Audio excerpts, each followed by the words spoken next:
श्रीमद् भगवत गीता में भगवान श्री कृष्ण कहते हैं कि वो ब्रह्मभूत हो जाता है। निर्गुण निराकार की उपासना करने वाले बड़ी बड़ी उपासनाओं के बाद जिस वस्तु को प्राप्त करते हैं, ये कृष्ण नाम जापक उस स्थिति को सहज ही प्राप्त कर लेता है। यानी उसकी ब्रह्माकार वृत्ति बहुत शीघ्र ही सिद्ध हो जाती है, ब्रह्मभूत हो जाता है। ब्रह्मभूत होने का मतलब है इतना प्रसन्नचित हो जाता है कि समस्त सर्वेषु भूतेषु, संपूर्ण भूत प्राणियों के प्रति उसकी समता हो जाती है। ब्रह्मभूत प्रसन्नात्मा न सोचति न कांक्षति समस्त सर्वेषु भूतेषु मद्भक्तिम लभते पराम। मेरी पराभक्ति को फिर प्राप्त करता है। पहले ब्रह्मभूत होता है, इच्छा रहित हो गया, नित्य तृप्त हो गया। इस स्थिति में भजन करता रहे, वहीं जाके रुक नहीं जाके अब तो प्राप्तव्य मिल गया, वहां रुके नहीं। कृष्ण कृष्ण कृष्ण ये प्रेमाश्रु बहाते हुए हृदय को बस भिगोते रहे तो क्या होगा? पहले पहल बंसी सुनाई पड़ेगी, बंसी ध्वनि सुनाई पड़ेगी। उस बंसी में 7 स्वर हैं। ये 7 स्वर भावों के उद्दीपन करने वाले हैं। जैसे पिछले शतकों में पढ़ा था ना, चौथे शतक में पढ़ा कि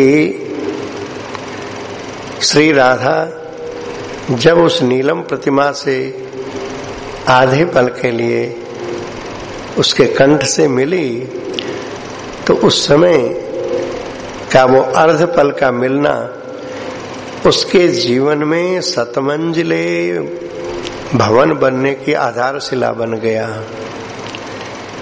स्नेह, मान, प्रणय, राग, अनुराग, भाव, महाभाव, ये मंजिलें बननी शुरू हो गई। पर पहला तल क्या था? स्नेह। ये स्नेह बड़ा स्निग्ध वस्तु है। जैसे पदार्थों में चिकनाई होती है ना, चिकनाई,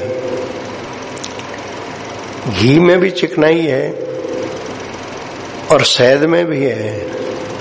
घी की चिकनाई से भी कहीं शहद की चिकनाई, उसकी ऐसे ही गिराओ, घी की धारा और शहद की धारा बनी रहती है बंद कर देने बाद भी कई देर तक। तो श्री राधा का स्नेह शास्त्रीय भाषा में कहा जाए तो मधु स्नेहा उसको कहते हैं। श्री चंद्रावली जी के प्रेम को घृत स्नेहा कहा जाता है। स्नेह तो दोनों ही है, स्निग्धता तो दोनों में ही है, पर घी की अपेक्षा मधु मीठा भी तो होता है। तो कृष्ण कृष्ण जपते जपते पहले तो ब्रह्म का बोध हो जाएगा, फिर भी भजन चालू रहेगा तो श्री कृष्ण की वंशी ध्वनि सुनाई पड़ेगी। उस वंशी से 7 स्वर निश्चित होते रहते हैं। ये 7 स्वर क्रम क्रम से उसको भाव राज्य की ओर अग्रसर कर देगा। तब क्या होगा? भाव पंक्ति उसके हृदय में जागृत हो जाएगी। अर्थात वंशी ध्वनि के बाद श्री राधा से परिचय प्राप्त होगा। पहले ब्रह्माकार वृत्ति हुई, श्री कृष्ण दर्शन हुआ, वंशी ध्वनि सुनाई पड़ी और इसके बाद जीवन में श्री राधा की अनुभूति होती है। श्री राधा की अनुभूति जब होती है तो ये राधा भाव इतना गूढ़ है, इतना गूढ़ है कि राधा भाव को शास्त्रों में लंबी चौड़ी व्याख्या के द्वारा समझाने के बाद में भी यदि जीवन में कृष्ण नाम का आश्रय नहीं है, भजन का आश्रय नहीं है, तो सुन करके भी नहीं समझेगा। अतएव इस महाभाव विद्या को सीखने के लिए इस प्रेम पाठशाला का ये प्रथम अक्षर ठीक से याद कर लो। इसके बाद आगे क्या होता है बोले उसको तो अनुभव ही कर लेना। आगे क्या होता है, जिसको होता है वो तो कहने आएगा नहीं, और जो मेरी जैसी बोलती है वो डूबी हुई नहीं है। यानी जितना कहा जाता है वो इधर बैठे बैठे ही कहा जाता है, वहां डूबने के बाद फिर कुछ कहा नहीं जाएगा।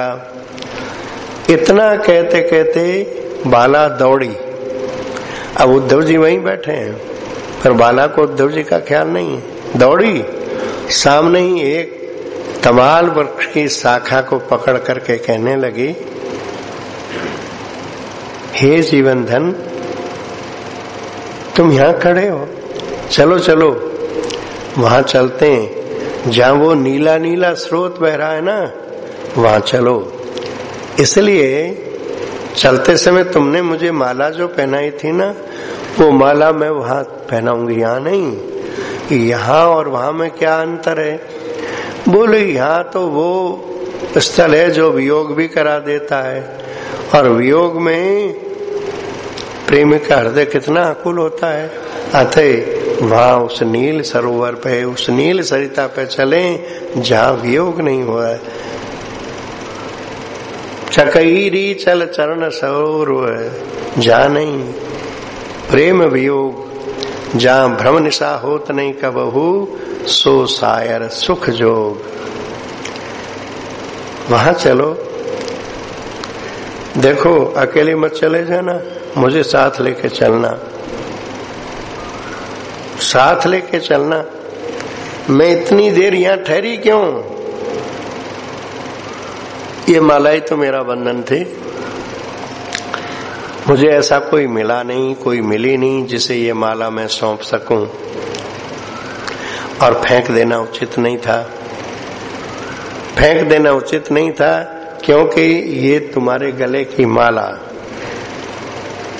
जब तुम पहने हुए थे तो ये सारे पुष्प हंस रहे थे, और यूं कहो कि इन पुष्पों में और तुम में कोई अंतर नहीं रह गया, ये तुम्हारे स्वरूप से एकदम ओतप्रोत हो गई। ऐसा मैंने देखा, इन पुष्पों के कण कण में देखा कि इन पुष्पों के कण कण में तुम ही भरे, मुझसे भी खेल रहे हो, पुष्प माला बन करके मुझसे भी तुम खेल रहे हो। इतने प्यार से सत्कार से वो तुम्हारी दी हुई माला को क्या फेंका जाना उचित है? नहीं नहीं। यदि मैं फेंक देती और तुम कभी आते, देखते कि मैंने जिसको प्राणेश्वरी कहा था उसी ने माला फेंक दी, तो कितने दुखी होगे। यदि तुम ऐसा सो लेते कि भाई व्याकुलता में रहतन आरत के चित्त चेतु, जो दुखी होता है उसके चित्त में अनुसंधान नहीं रहता, पगली थी भोली थी फेंक दिया है, ऐसा सोच करके यदि संतोष कर लेते तो तुम्हें कभी की फेंक करके तुम्हारे पास चली आती। पर तुम, मुझे पता है तुम मुरझाई माला को देख करके ऐसे रोओगे कि आकाश फट जाए। मैं उसकी कल्पना से ही घबराती हूँ, क्योंकि माला फेंक देने के बाद मैं यहाँ थोड़ी रहती, फिर वहां चली जाती जहां से लौटकर फिर कोई आता नहीं है। फिर तुम माननी हुई कुंजों में बैठी है ऐसा सोच के कहीं ढूंढते तो ढूंढ पर कहीं मिलती नहीं, तो उसके बाद क्या तुम इस वृंदावन में रह पाते? अतः उस महाप्रलय की याद करके ही मैं विकल हो जाती हूँ, तो कैसे फेंक देती। और यदि कोई ये कहे कि इस माला को साथ ही लिए क्यों नहीं चली जाती हो। मैं इतना ही कह सकती हूँ कि उसने रस की रीत को जाना नहीं, रस की रीति को जाना नहीं। तुम्हारे हमारे बीच में निवृत्त निकुंज में जब मिलन होता है, निरावरण मिलन होता है, तो वो कैसा होता है? उसमें माला का भी व्यवधान नहीं रहता।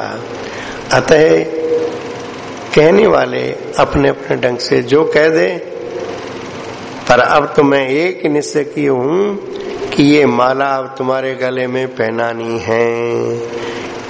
क्यों पहनानी है? कि देखो, जब तक तुम्हारे गले में ये माला थी, ये सारे पुष्प खिले हुए थे, तुमने मुझे पहना दी, तो जैसी मैं थी मेरी छाया इन पर पड़ी। मैं हर समय दुखिया रहती हूँ ना, तो मेरा ताप इनको भी लगा, ये कुमला गए। कुमला न पावे, इसके लिए मैं आंसुओं से इन्हें निरंतर सींचती तो हूँ। इसके बाद भी जैसे ये डहरे करते हुए मुकलाते थे तुम्हारे ओर पर, वैसे तो नहीं रहे। अतः ये माला पुनः तुम्हें पहना दूंगी, तो ये पुष्प अपने को भी पहचानेंगे, जिस धागे में पिरोए हैं उसको भी पहचानेंगे। पर हे प्यारे, चलो वहां चलो, यहाँ नहीं पहनाऊंगी, यहाँ तो फिर कहीं वियोग हो जाए तो चलो वहां चलो जहाँ वो नीला नीला सागर लहरा रहा है और जिसमें एक से ऊंची लहरें उठ रही है। और वो ऐसा सागर है जिसको अनादि कहते हैं, अनंत कहते हैं। बस वहीं चल करके हम दोनों नया खेल शुरू करेंगे। अब बात किससे कर रही है? तमाल वृक्ष की डाली पकड़ करके तमाल को ही श्री कृष्ण मान करके बातें कर रही है। इतने में ही भाव में एक दूसरी लहर उठी। वो तमाल डाली को छोड़ करके कुछ आगे बढ़ी और एक तरफ मुड़ करके कहती है, अच्छा अच्छा तुम यहाँ हो? अरे नहीं, ये तो मयूर बैठा है। थोड़ी देर, अरे मैं ही पगली हो गई, मयूर कहाँ है? तो भौरा बैठा है।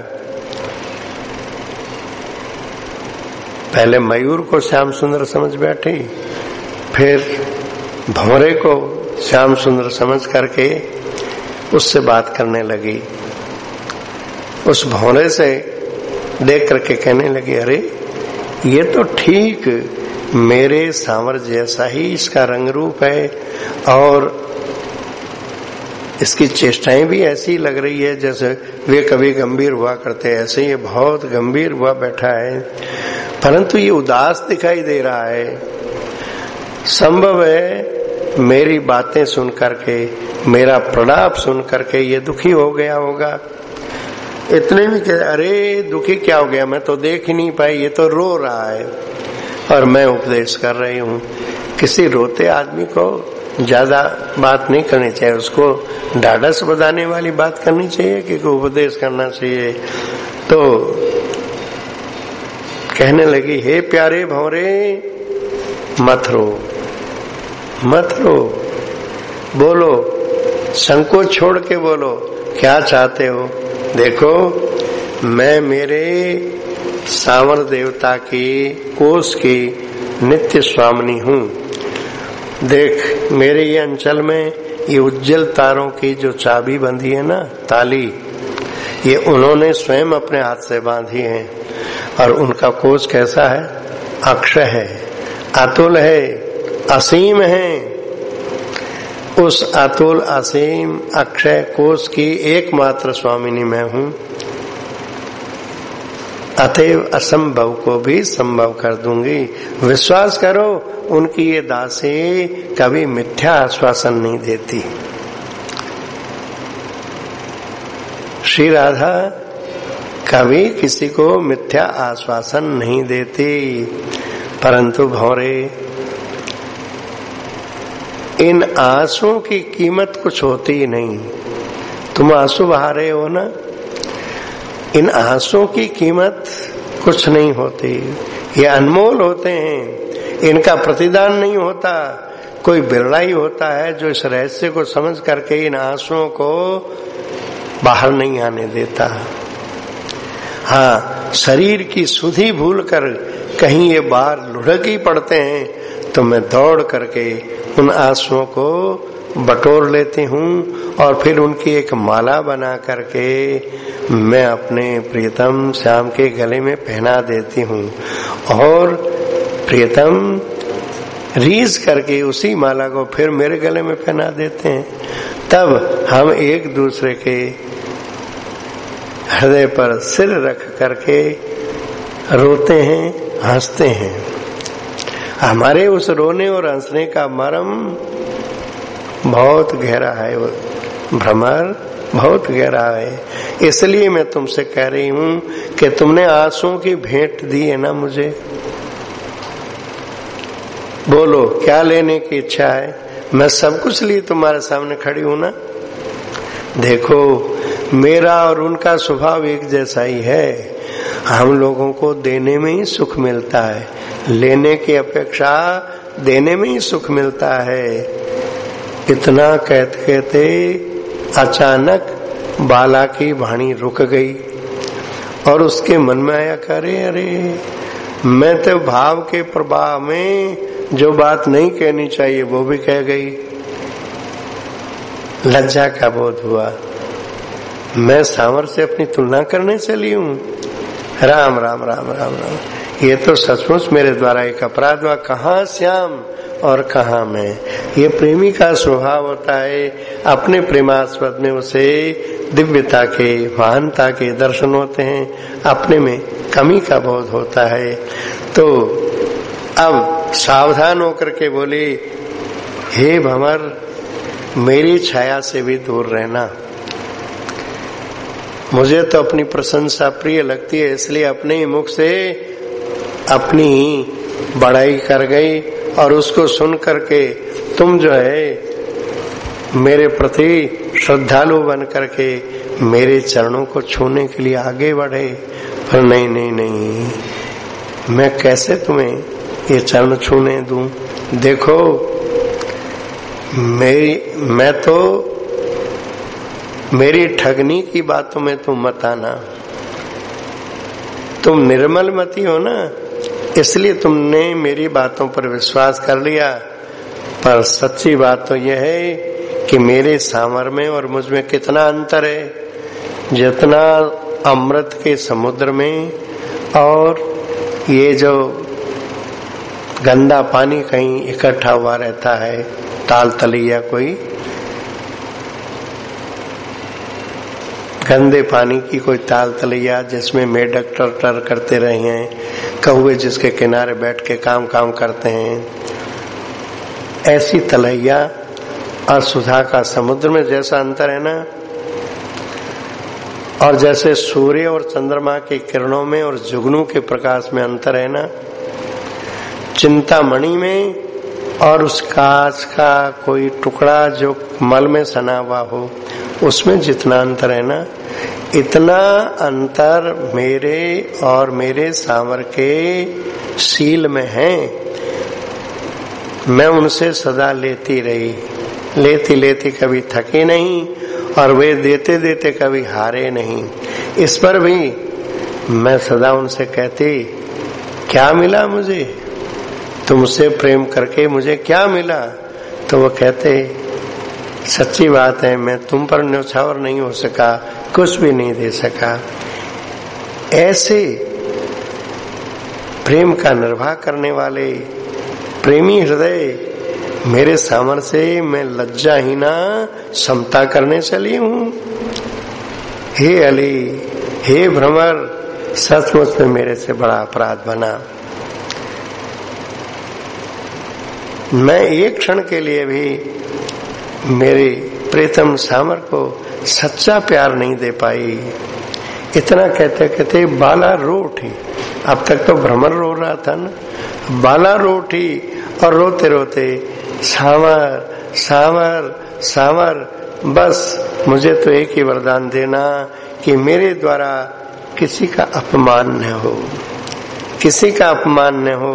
देखो ये भंवर मेरे चरण छूने चाहता है, पर मैं कैसे इसको चरण छुला दूं, क्योंकि इन चरणों को तो रसमत हुए तुमने अपनी अलकों से पहुंचा था, उससे लालित किया था। अब ये बात याद आते ही वो कब किया था वो कथा सुनाने लगती है। बोले अभी अभी की बात है, बात चाहे कभी को, प्रेमियों को सामने तो वर्तमान ही रहता है। अभी अभी ऐसी घटना हुई। क्या हुई? ये सूर्य नारायण अपनी किरणें समेट करके पश्चिम क्षितिज में बस जा ही रहे थे। हम दोनों यमुना तट पर यमुना जी के लहरों को देख रहे थे। तो प्यारे श्याम सुंदर ने कहा, राधे अब हम लोग यहाँ से चलें। देखो हमारा निवास कुंज कुटीर यहाँ से दूर है और सामने जो वन है ये बड़ा सघन वन है। अंधेरा होने पर मार्ग भटकने का बहुत कुछ भय है, इसलिए और मार्ग भी इस वन की पगडंडियों का है, कोई राजमार्ग तो है नहीं। तो चले यहां से। बस जैसे ही उन्होंने कहा तो यमुना जी की लहरें मनवार करती हुई कहती है, हे युगलवर थोड़े और ठहरो ना। अब इन लहरों की मनवार श्री राधा किशोरी ने सुन करके सांवर से बोली। पहले तो मन में सोचा कि इन लहरों की बात अनसुनी कर दूं अथवा ये जो कह रहे हैं वो करूं, तो थोड़ी देर सावधान होकर के बोली, हे प्यारे इतनी क्या जल्दी है? तुम कहते हो सूर्यास्त हो जाएगा, अंधेरा हो जाएगा। अरे क्या अंधेरा हो जाएगा, ये तो शुक्ल पक्ष की रजनी है, चंद्रदेव आ ही रहे होंगे। अच्छा चंद्रदेव आवे चाहे न आवे, मेरे स्कंद पर अपनी भुजा रख करके मीठी मीठी बात कहते हुए तुम चलते रहना। तुम्हारा मुख चंद्र ही हमें पर्याप्त प्रकाश देता रहेगा। और वृंदा देवी रास्ते की व्यवस्था कर देगी और हम बिना किसी विघ्न बाधा के सकुशल अपनी कुंज कुटीर में पहुंच जाएंगे। ये बात कहते ही सांवर जैसे कोई बहुत भयभीत होकर के बोले, डरे हुए से होकर के बोले, अरे मेरे प्राणों की रानी तुझे पता नहीं है, इस वन में एक बड़ा भयंकर सर्प रहता है और वो इसी समय जमुना जी में पानी पीने आता है और इतना मायावी है कि उसको जीतना बहुत कठिन है। कोई बिरलाई उसको भले ही जीत ले, उसकी छाया पड़ते ही ऐसी बेहोशी आती है कि करोड़ों हकीम उपचार करके थक जाए, होश नहीं आएगा। इसलिए उसके आने से पहले ही इस यमुना तट को छोड़ करके हम चलें। इन लहरों का खेल फिर किसी दिन देख लेंगे। अब ये सांवर ने बाला को डरा करके वहां से ले चलने की योजना बनाई, पर बाला कहती है, हे भ्रमर जब भी मेरे सामने कोई भय की बात कही जाती तो मुझे लगता भय क्या होता है। जब मेरे सांवर मेरे साथ हैं तो फिर भय की कौन बात है। मैं सदा इस स्वभाव को दृढ़ता से पकड़ी हुई थी, ये मेरा हठ था, भय क्या होता है। अब देखिए ये तो महाभावमयी श्री राधा है। भगवान की उपासना करने वाला साधक भी यदि ठीक ठीक उपासना के मार्ग में चलेगा तो सबसे पहले उसके चित्त को ये निर्भयता ही आकर के प्रतिष्ठित कर देगी। अभयम सत्व संशुद्धिर ज्ञान योग व्यवस्थिति भगवान ने 26 लक्षण बताए देवी संपदा के। गीता जी के 16वें अध्याय का पहला ही श्लोक है, अभयम सत्व संशुद्धिर, अभय चित्त की पूर्णतया शुद्धि, ये एक एक करके 26 लक्षण बताए हैं। तो अभय उनकी उपासना करने वाला निर्भय हो जाता है, तो क्या श्री राधा को कोई भय स्पर्श करेगा? तो उसने कहा, आप कहते हो यहाँ वो पानी पीने के लिए आता है, तो वो पानी पीने के लिए आता है या हमारा सुख छीनने के लिए आता है? आप तो मुझे केवल इतना बता दो कि उत्तर से आएगा कि दक्षिण से आएगा कि पूर्व से आएगा कि पश्चिम से आएगा, किधर से आएगा, बता दो, मैं भी तो देखूं ऐसा क्या है वो। इतना कह करके मैं वहीं बैठ गई। अब तुम सामने खड़े हंस रहे थे, मेरी ओर बड़ी तिरछी नजर से देख के मुस्कुरा रहे थे।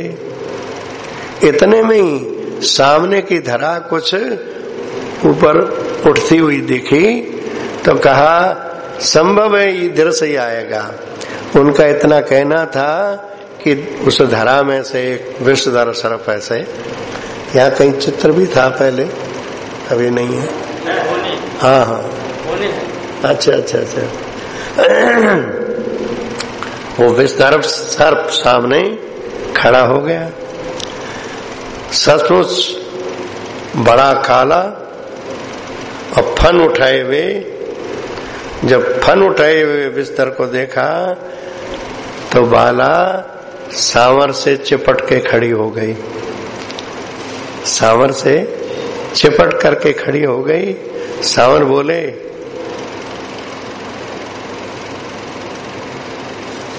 डरो मत,